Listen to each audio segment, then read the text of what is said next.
Boker Tov, je voudrais parler des mariages. Au Hachem, il y a, grâce à Dieu, beaucoup de smahot. Alors il y a des minhagim qui sont certains basés sur la tzava'a de Rabbi Yehuda Hassid, d'autres tout simplement des minhagim qui sont appliqués par certaines communautés et pas forcément par d'autres.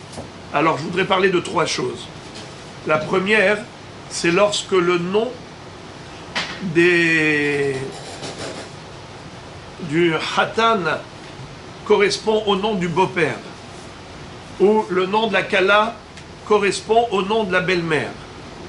Certains s'abstiennent à cause de cela.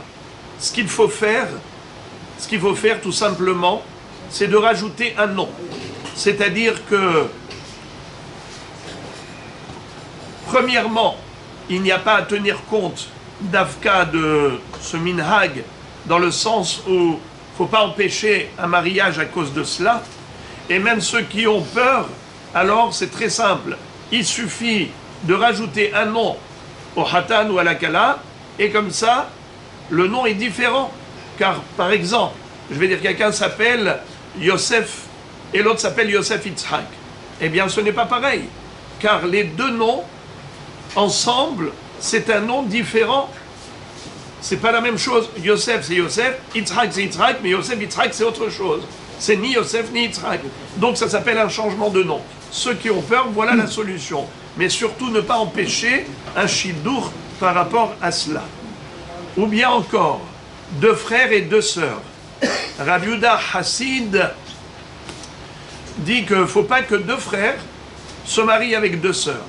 Mais si on a un bon shidour, une bonne proposition, et que ça s'arrange comme ça, alors nous dit le Rav Ovadia Yosef que celui qui ne tient pas compte de cette tzava'a de Rabbi Yehuda Hassid, eh bien, Shomer Mitzvah Loyeda Davarra, Akadosh Baruch Hu le protégera, parce qu'il dit que plusieurs Gdolim ont autorisé de ne pas tenir compte de cette tzava'a de Rabbi Yehuda Hassid. Il utilise la formule de la Gemara qui dit Mandelo Kapid, Lo Kapde Baade. Des gens qui sont superstitieux et qui font très attention à certaines choses, eh bien, à eux, ça leur arrive les problèmes qui sont relatifs à ces choses-là. Par contre, si tu dis j'ai confiance à Akadosh Baruch Hu et pour accomplir la mitzvah de se marier, il y a une personne, un garçon, une fille qui correspond, même si c'est deux frères avec deux sœurs, Zebet Seder.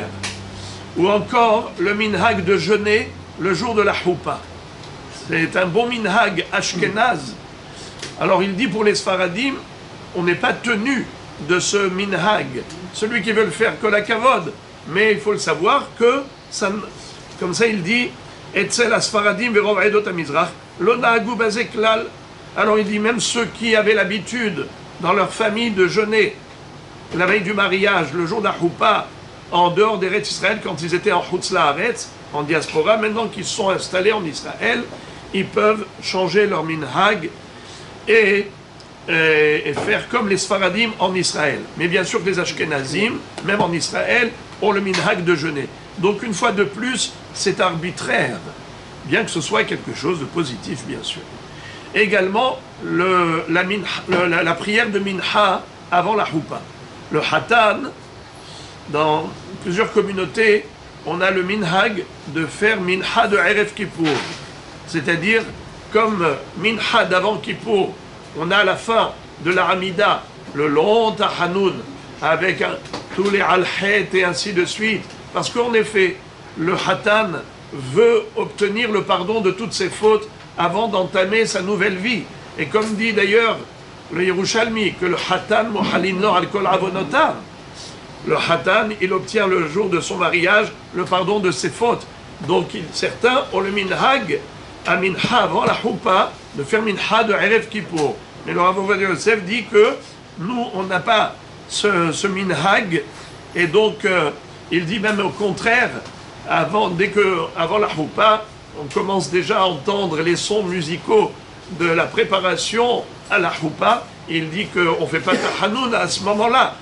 N'est-ce pas, quand on fait minha juste avant la Choupa, eh bien, il dit que ce n'est pas un minhag que les Sfaradim ont forcément appliqué, et donc en effet, ça ne s'impose pas aux Sfaradim.